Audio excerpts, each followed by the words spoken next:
Sophie's World by Justine Gardner. Chapter 1. Garden of Eden. At some point, something must have come from nothing. Sophie Amundsen was on her way home from school. She had walked the first part of the way with Johanna. They had been discussing robots. Johanna thought the human brain was like an advanced computer. Sophie was not certain she agreed. Surely a person was more than a piece of hardware.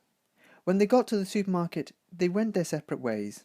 Sophie lived on the outskirts of a sprawling suburb and had almost twice as far to school as Johanna.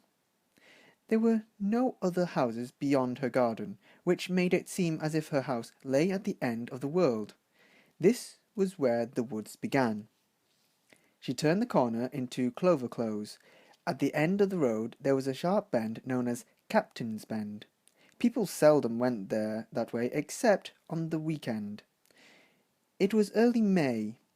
In some of the gardens the fruit trees were encircled with dense clusters of daffodils. The birches were already in pale green leaf.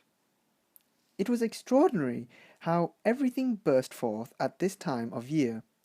What made this great mass of green vegetation come welling up from dead earth as soon as it got warm and the last traces of snow disappear? As Sophie opened her garden gate, she looked into the mailbox. There was usually a lot of junk mail and a few big envelopes for her mother, a pile to dump onto the kitchen table before she went up to her room to start her homework. From time to time there would be a few letters from the bank for her father, but then he was not a normal father. Sophie's father was the captain of a big oil tanker and was away for most of the year. During the few weeks at a time when he was at home, he would shuffle around the house, making it nice and cosy for Sophie and her mother. But when he was at sea, he could seem very distant. There was only one letter in the mailbox. It was for Sophie. The white envelope read, Sophie Amundsen, 3 Clover Close. That was all. It did not say who it was from. There was no stamp on it either. As soon as Sophie had closed the gate behind her, she opened the envelope. It contained only a strip of paper no bigger than the envelope. It read, Who are you? Nothing else. Only the 3 words written by hand and followed by a large question mark. She looked at the envelope again. The letter was definitely for her. Who could have dropped it in the mailbox? Sophie let herself quickly into the red house. As always, her cat Shere Khan managed to slink out of the bushes, jump onto the front step, and slip in through the door before she closed it behind her. Whenever Sophie's mother was in a bad mood, she would call the house they lived in a menagerie. A menagerie was a collection of animals. Sophie certainly had one and was quite happy with it. It had begun with the 3 goldfish, Goldtop, Red Riding Hood, and Blackjack. Next, she got 2 budgerigars, called Smite, Smool, then Gundiver, the tortoise, and finally the marmalade cat Shere Khan. They had been given to her to make up for the fact that her mother never got home before work until late in the afternoon, and her father was always so much sailing all over the world.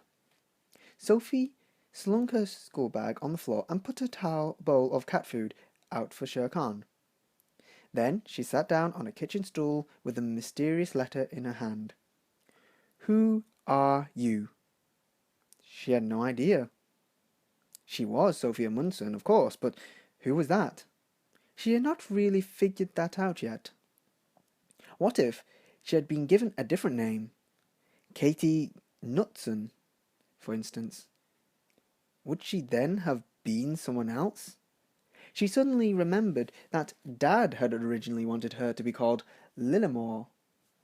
Sophie tried to imagine herself shaking hands and introducing herself as Lillimore Admundsen. But it seemed all wrong. It was someone else who kept introducing herself. Sophie jumped up and went into the bathroom with the strange letter in her hand. She stood in front of the mirror and stared into her own eyes. I am Sophie Amundsen. The girl in the mirror did not react with as much as a twitch. Whatever Sophie did, she did exactly the same. Sophie tried to beat a reflection to it with a lightning movement, but the other girl was just as fast. Who are you? Sophie asked. She received no response to this either, but felt a momentary confusion as to whether it was she or her reflection who had asked the question.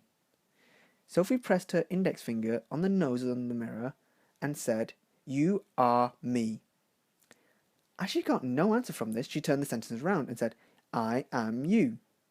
Sophie Edmondson was often dissatisfied with her appearance.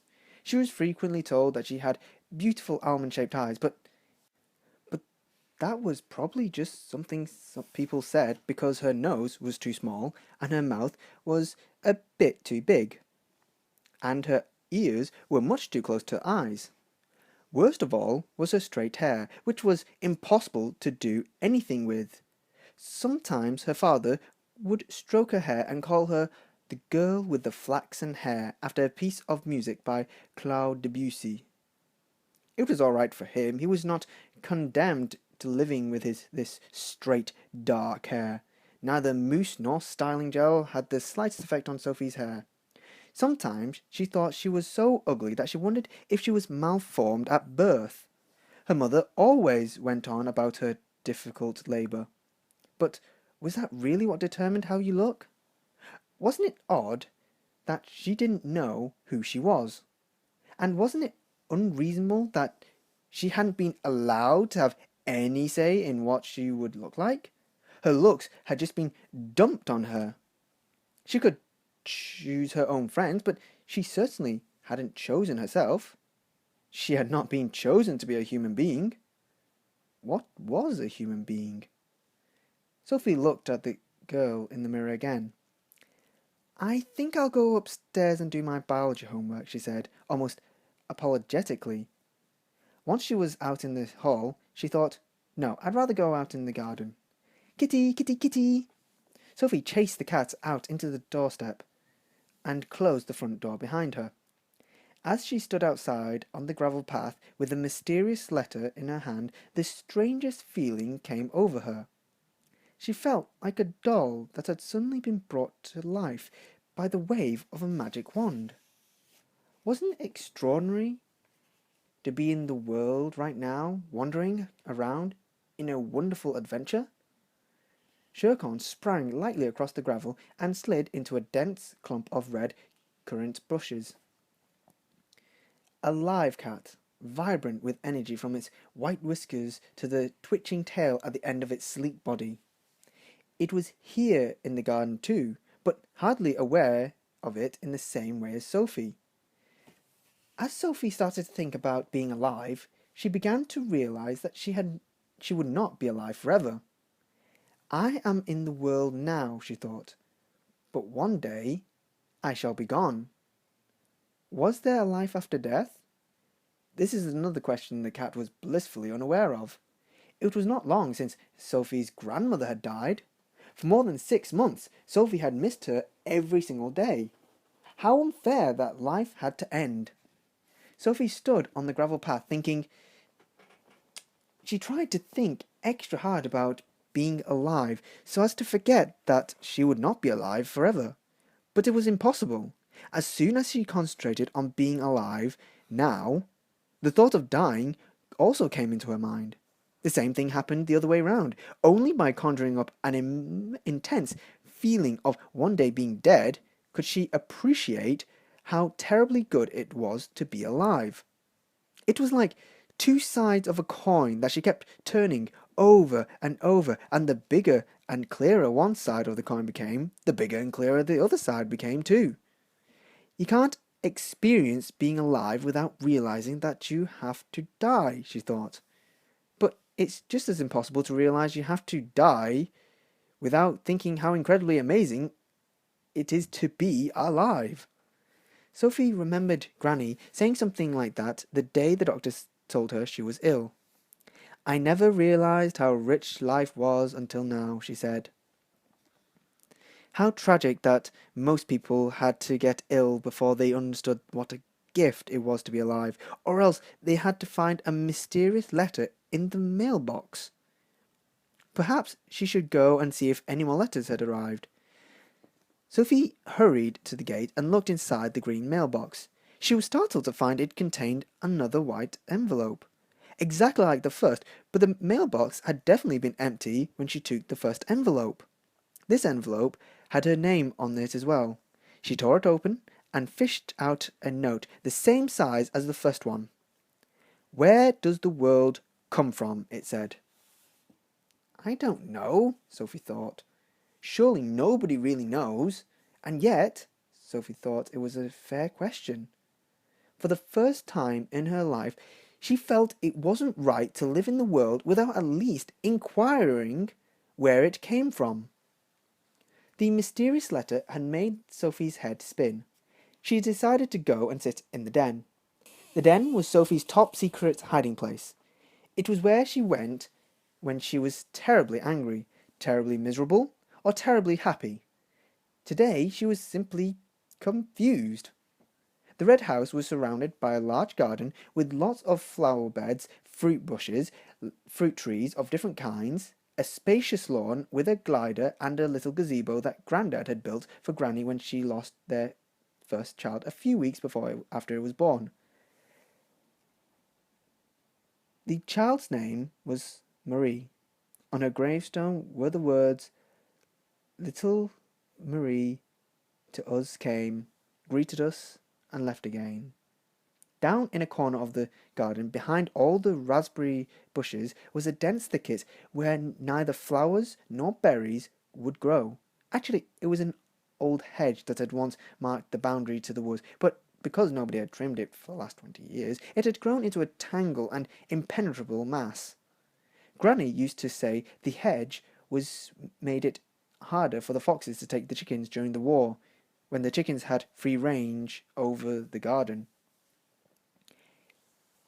To everyone but Sophie, the old hedge was just as useless as the rabbit hutches at the other end of the garden, but that was only because they hadn't discovered Sophie's secret.